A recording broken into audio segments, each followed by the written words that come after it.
Everyone, this is your friendly neighborhood student success center with another helpful little video here.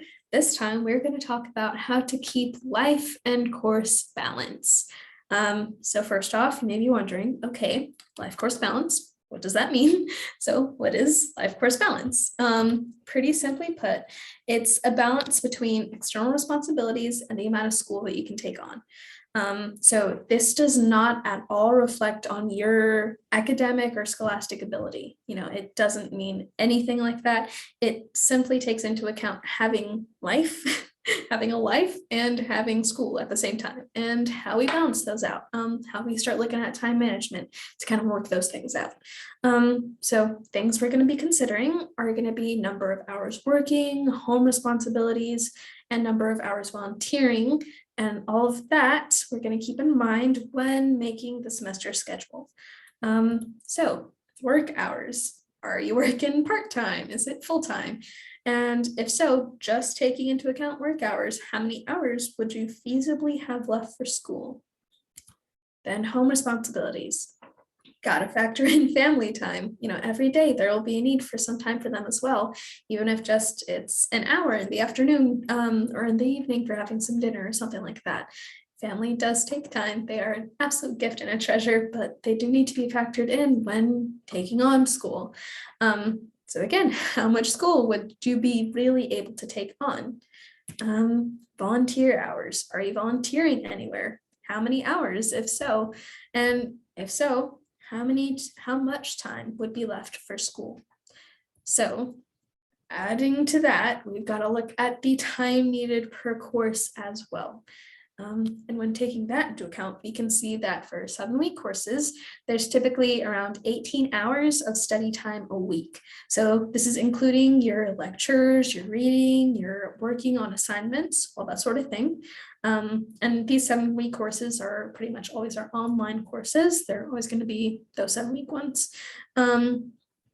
And broken down into 7 days, it sounds like quite a bit, but if you break it down into 7 days, that is only about 3.6 hours a day needed for study. So quick correction, that's actually working Monday through Thursday. So working 5 days a week, that's only about 3.5 hours a day needed for study. So sounds pretty all right. But if you're factoring another 7-week class on top of that, then this time can be bumped up to about 6 hours a day for 5 days. And that's kind of planning around giving yourself a weekend off so that you still have time for family and also just for rest. Then for a 15-week course, the nice thing with those is they're a bit more stretched out, so you do have a bit more time.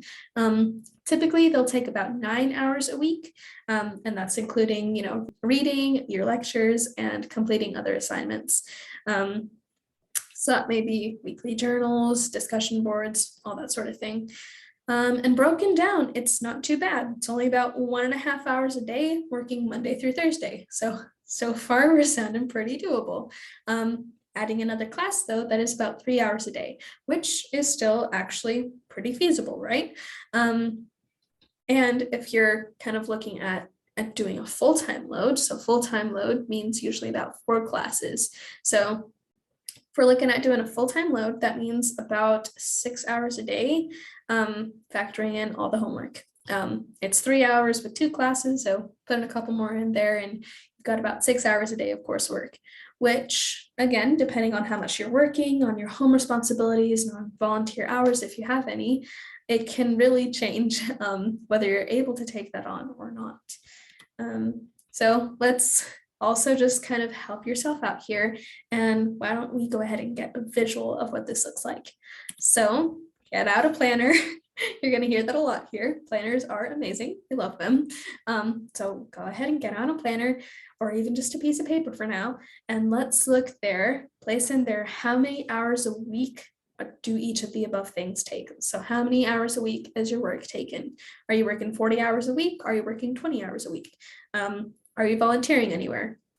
If so, again, is that more of a full-time volunteering? Is that part-time? How does that look?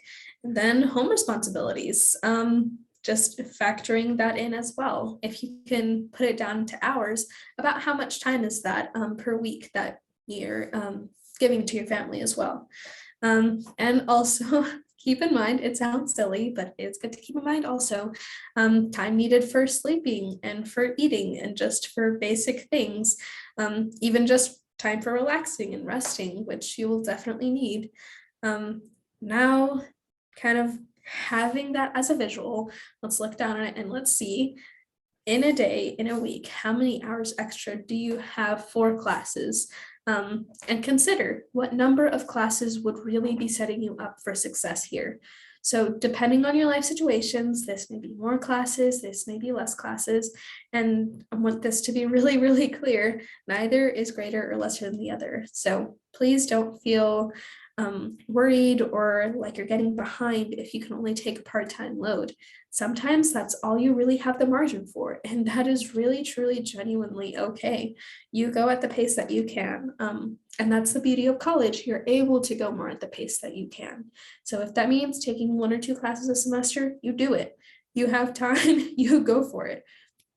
If that means you're able to take on a bigger load, then go for it too. If you have the bandwidth and the margin right now to be taking a full load classes, then you absolutely go for it. Have fun with it. But just know either way, you are just really wanting to set yourself up for success here. So you're working this out for you and for your timing and what you feel God's calling you to. So please have grace with yourself, and just again, think realistically here. What can you really take on? So kind of to break this down a bit more into some numbers, looking at a time management weekly schedule, we can see that we've got about 168 hours in a week. So pretty great. Sounds like a large amount of numbers. But then, we can start factoring in all the little things that take up time. So sleep, which is an extremely important thing. You do not want to be sacrificing sleep if you can avoid it. And that'll take, again, usually 7 to 8 hours a night. That means about 56 hours per week just for sleep. Then you're looking at work. That's maybe around 30 hours a week. Again, for some of you, this may be more, for some, this may be less. So factor that in as well. Add that in, however it may be for your total hours, and then subtract that from the 168 as well. And there's the, then there's the class lectures, which take a good another 12 hours. And there's study for each class. That's another 24 hours. Again, depending on the amount of classes that you're taking, it's about a couple hours per contact hour. And then food, because you do need to eat at some point. That's about 14 hours just with eating. So if you're subtracting all that from our total of 168, that leaves you with about 20 to 32 hours remaining.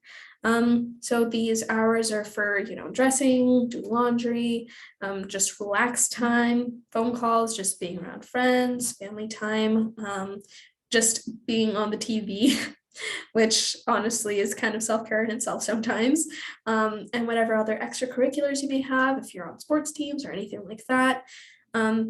And then keep in mind, sometimes there may be longer work hours some weeks, and also some classes may need more study time. So this is where it's really, really important to consider, what would you be willing to give up? Are you willing to give up sleep or work hours, studying? Let's really think about this. Where are the priorities?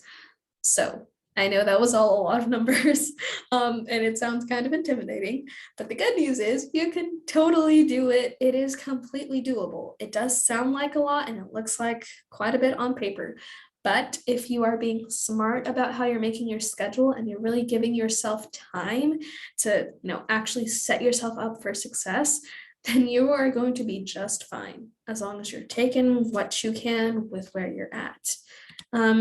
So again, find your priorities. That's one of the most important things that I will always stress.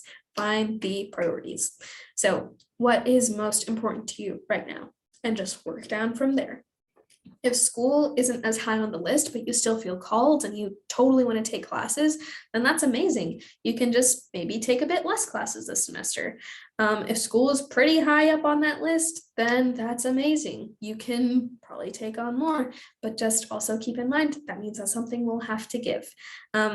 So that either means time with friends, maybe you won't have as much free time for other things.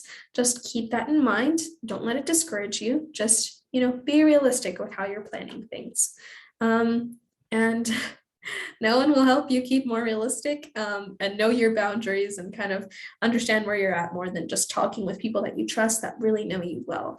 So this can be spiritual mentors, parents, friends. Just talk to people who know you, who know where you're at in life, and then just kind of bounce ideas off of them.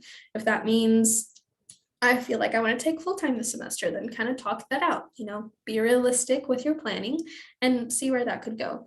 With your spouses as well, talk about, is this a better time for me doing full time or part time? And then always the most important thing, pray. Just to seek God and see what He is leading you towards. And know that there will be different seasons. There will be seasons where you can't take on more, and there will be seasons where maybe you just can't, and that is completely all right, because there is grace here for that.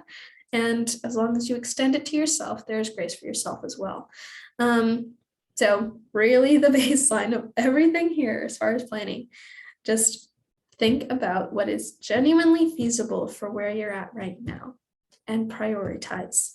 So again, think about all the things that we talked about, our work, school, family, what's important there, what's most important, what can afford to have a bit more flexibility, and work from there. And again, just always keep in mind what is genuinely feasible, because you want to be able to thrive this semester. You don't want to be overloaded or thinking, man, I really could have taken another class.